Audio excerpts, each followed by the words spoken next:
power doesn't slip away because someone proved you wrong. It slips the instant your control cracks. A raised voice, restless movements, eyes that betray panic, and suddenly no one believes in your strength anymore. Respect vanishes not with defeat, but with a moment of weakness. Machiavelli studied these fractures in men and rulers, and uncovered a principle that still rules today: without self-control, all other strength is worthless. This video uncovers how those principles play out now, and how you can use it to command respect long before you speak. So let's begin. Principle 1: Authority comes from composure. Most people imagine conflicts are decided by logic. They prepare their defenses like armor, polish their arguments like blades, gather facts like an arsenal. But when pressure truly strikes, all of it can collapse in seconds.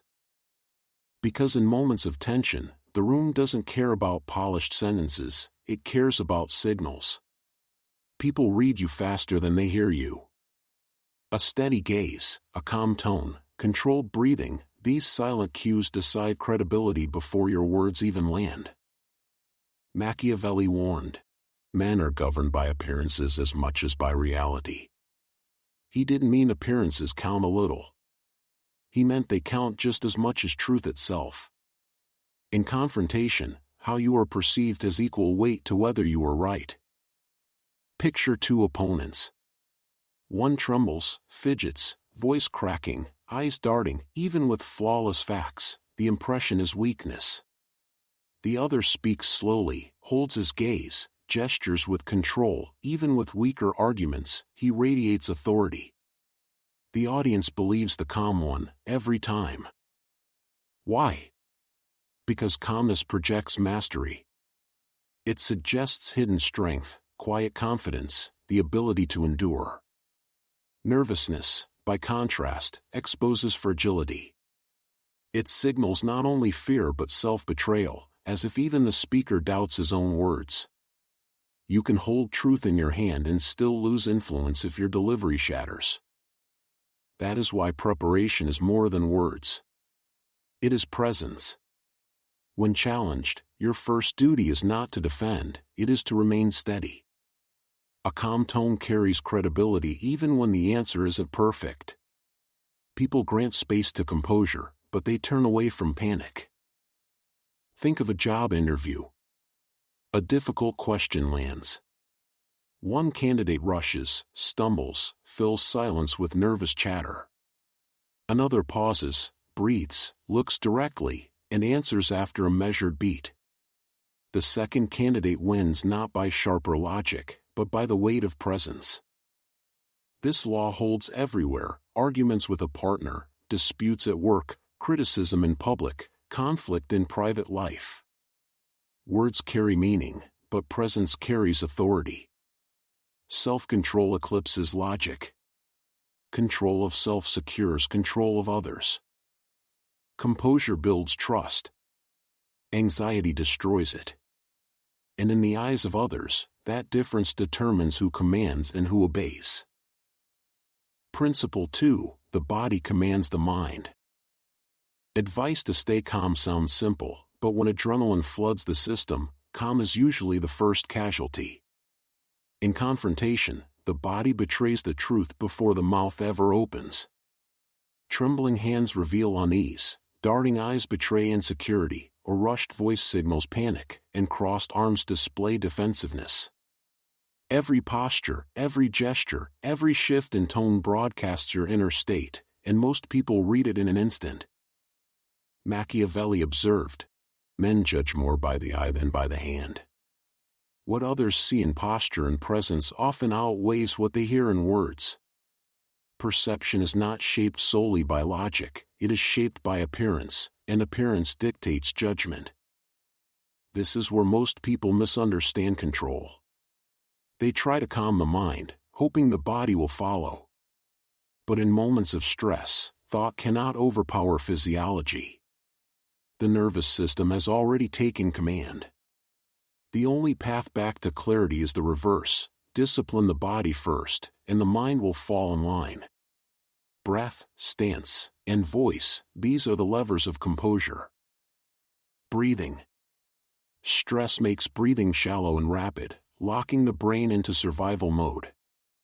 In this state, higher reasoning weakens while fear circuits dominate. That is why arguments often lead to foolish words spoken in heat. The smart brain is offline. To reverse it, slow the breath deliberately. Inhale through the nose, exhale through the mouth. Breathe from the diaphragm, not the chest. Within moments, the heart rate lowers, oxygen steadies, and clarity returns. The mind interprets the body's calm as a signal: we are safe enough to think. Posture. How you hold yourself tells others whether you are in command or losing ground. A firm stance with feet planted evenly, shoulders relaxed but not slouched, communicates stability. In a chair, an upright posture, visible hands, and stillness project authority. Avoid fidgeting, tapping, or restless movements; they act as loud announcements of weakness. Controlled posture does not just alter how others perceive you, it convinces your own brain of the same steadiness. Voice.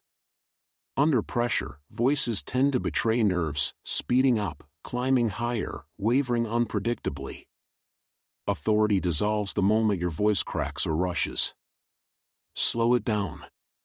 Speak deliberately, at a measured pace, with slightly lower pitch and steady volume. Silence is your ally. A pause unsettles rivals far more than frantic words. When the room grows uneasy with quiet, others rush to fill it, and control shifts back to you.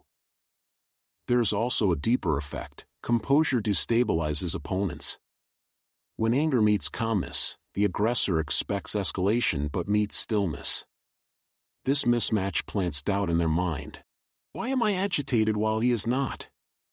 Does he know something I don't?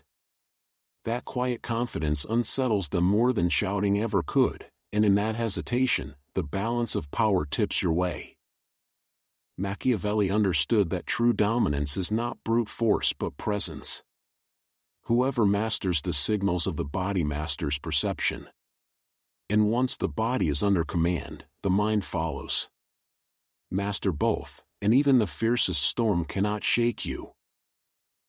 Principle 3, the law of detachment, clarity over ego. Few forces destroy composure faster than taking words personally. A harsh critique, a question of competence, a public dismissal, and instantly the chest tightens, the voice sharpens, the ego surges to defend itself. From that moment, reason is no longer in command. Emotion is. And when emotion rules, clarity disappears. This is the trap: the instant pride takes control, strategy dies. The mind shrinks to the immediate clash, desperate to defend, eager to retaliate, blind to the larger game. Winning now often costs far more later. Detachment is the escape. Detachment does not mean apathy. It means discipline. It means refusing to allow feelings to hijack judgment in the very moment judgment matters most. Machiavelli expressed it with precision. A wise man acts as he must, not as he feels. Not what pleases pride, not what soothes the ego, but what secures the outcome. Picture a presentation. After weeks of work, the idea is challenged in front of everyone. This won't work. It's unrealistic. It's been tried before. Two paths appear. First path, the personal reaction. The voice grows tight, the tone turns defensive, sharp words are fired back. The atmosphere hardens, the critic pushes further, and even a strong idea is weakened because composure was lost. Second path, the detached reaction. The challenge is treated as information, not an insult. A pause, a nod, a measured response. That's a fair concern. Which part strikes you as least realistic? The tension eases. Either the objection sharpens the discussion and strengthens the idea, or it dissolves. In both cases, control rests with the one who stayed detached. This distinction is critical. Acting from feeling leads to defensiveness, rash words, and regret. Acting from necessity opens options, maintains control, and shapes outcomes. Detachment is the gap between impulse and choice, and within that gap lies power. How many conflicts collapse into chaos because of words hurled in anger? Once spoken, they cannot be withdrawn. Detachment creates the pause, the space to ask, will this serve me, or harm me long term? Most impulsive answers harm. Detached answers preserve strength. At first, detachment requires effort. The mind must be trained to resist the pull of pride. But over time, it becomes instinct. The moment emotions surge, awareness appears. This is the trap.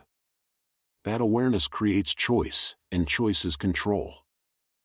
Consider a sharper example, an insult thrown in public. Instinct demands retaliation. Yet detachment exposes the ploy. The provocation is bait, meant to make you lose composure. By reacting, you grant victory. By staying calm, interesting perspective. Thanks for sharing. You turn the attack back on the aggressor. They look volatile and emotional. You look untouchable.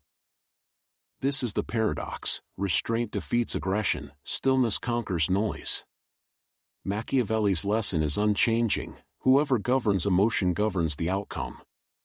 Detachment produces clarity. Clarity directs better choices. Better choices secure better results. When provoked, when heat rises, when pride demands defense, breathe, step back, detach. See not what emotion insists, but what reality requires.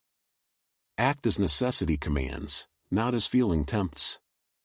That is how clarity is forged. And clarity is power. Principle 4, the rule of stillness, power in chaos. Calmness is more than self-control. It is strategy. In heated moments, when voices rise and emotions spiral, calmness becomes the rarest quality in the room, and the most powerful.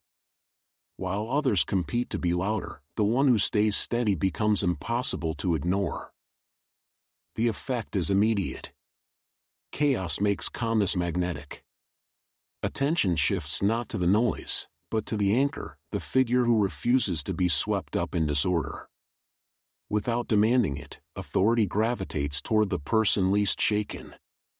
Machiavelli recognized this truth clearly. Real authority is not handed down by titles, it is seized by presence. Consider the patterns. In an argument at home, the calm partner quickly becomes the reasonable one, regardless of who is technically correct. In family disputes, the steady voice draws trust while raised voices lose it. In workplace conflict, composure signals leadership more strongly than expertise. People instinctively lean toward stability, especially when they feel unstable themselves. Calmness creates the appearance of competence, and appearance governs influence. Machiavelli noted that perception often outweighs reality. A ruler who appears strong is treated as strong, even when struggling. Likewise, a leader who appears calm is trusted, even in uncertainty. This is not deception, it is recognition of how human judgment works. Leverage is born here. Calmness shapes how others behave. When you remain unshaken, others unconsciously adjust to your rhythm.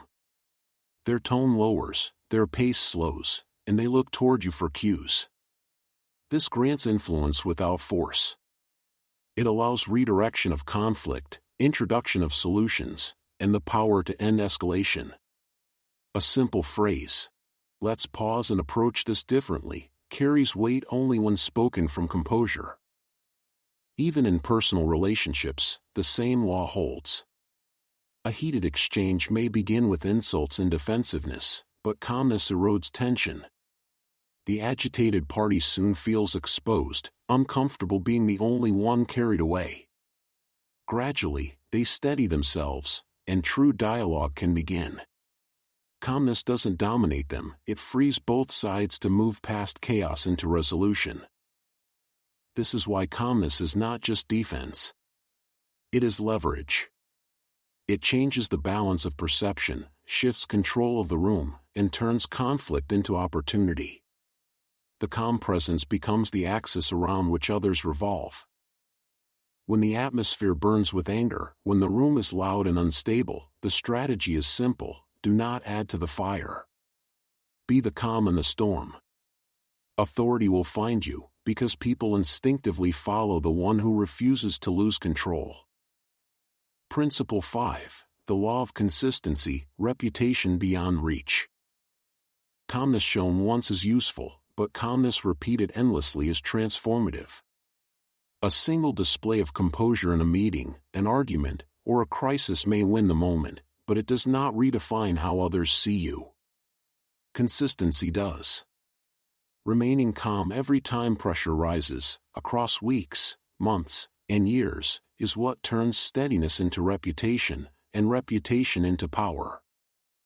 One performance can be dismissed as chance. Perhaps you weren't invested. Perhaps you were in a good mood. People find excuses to minimize it. But repeat the same steadiness again and again, and the narrative changes. You become unshakable. The label forms, and once fixed, it begins to precede you. Reputation, once earned, shields more effectively than arguments ever could. Those who know you cannot be rattled stop wasting effort trying. They abandon intimidation, manipulation, and theatrics because they recognize none of it will work. Instead, they meet you with respect, with control, with their best selves, because they have learned there is no other way to deal with you. Think of the contrast. Someone who loses control often, exploding in anger, collapsing in stress, others tread carefully, but not respectfully. They are seen as volatile, unreliable, unsafe to trust. Now consider the rare figure who never breaks, who remains composed in every storm. That person is treated with care, deference, and gravity. Their steadiness alters how the entire room behaves. Machiavelli understood this principle. In his view, rulers destroyed trust when they veered between extremes, merciful one day, ruthless the next. Unpredictability breeds suspicion. But rulers who showed consistency, steady in decision, firm in presence, measured in crisis, became reliable pillars of authority. People knew what to expect, and that predictability created confidence. The same law applies everywhere. When composure becomes your character, it becomes your identity. Others begin to describe you in those terms. Nothing shakes her. Bring him into the crisis, he never loses his head. That identity makes you the person others want beside them, the one they want leading when stakes are highest. Opportunities open because stability is rare and desperately valued. But consistency is demanding. It cannot be partial. Weeks of composure can be shattered by one uncontrolled outburst. Human memory is biased toward the dramatic. Explosions are remembered longer than calm. That is why this law requires vigilance. Composure must not be a mask worn occasionally, but a discipline embodied always. Consistency does not demand emotionlessness. Anger, disappointment, and frustration will surface, but they must not dictate behavior. You may feel the fire, but you must not show the crack. The voice remains steady, the posture firm, the words measured. Each time you master that moment, another brick is added to the wall of reputation. Eventually, the wall is so high, no one bothers to climb it. And make no mistake, people will test you. At the start, they will push harder, raising the stakes, watching for a break. If you hold firm, the testing ends. They accept this as who you are, not an act, but identity. From that point forward, their approach changes, less hostility, more respect, fewer games. This is how battles are won without being fought. Your reputation becomes your armor. It speaks for you before you enter the room. It shields you when others would be challenged. It makes allies side with you instinctively, because they know you are not the problem, you are the constant. Machiavelli once wrote, "It is better to be feared than loved, if you cannot be both." Yet there exists a third force, greater than either, to be respected as unshakable. Fear fades when attention shifts. Love fades when feelings change. But respect for the one who never breaks endures. Calmness, practiced once, is a tactic. Calmness, practiced always, is identity. When steadiness becomes your nature, you rise above the chaos of confrontation. Power then no longer depends on being the loudest or the strongest, it depends on never breaking. Consistency transforms composure into reputation, and reputation into untouchable authority. This is not theory. It is the machinery of power itself. Those who never lose control need not dominate with force. Their presence alone governs the room. Over time, the world bends to those who cannot be shaken. So remember this, victory in confrontation doesn't come from volume, it comes from presence. You don't win by shouting over others. You win by becoming untouchable, steady when others break, composed when others erupt, clear when others drown in chaos. Start small. In traffic, when someone cuts you off. At work, when a colleague snaps. At home, when family tries to push your buttons. Breathe slowly. Keep your tone measured. Detach from the sting and choose your response. Each time you hold steady, you reinforce the identity. Each time, you add another layer of armor. Over time, calmness is no longer something you practice, it's who you are. That is when you become truly unshaken. Not just respected in moments, but defined by it. The person others look to when everything else falls apart. If this spoke to you, make sure to subscribe and explore the playlist Machiavelli on Power as Design, a full breakdown of principles to master presence, strategy, and influence in every part of life.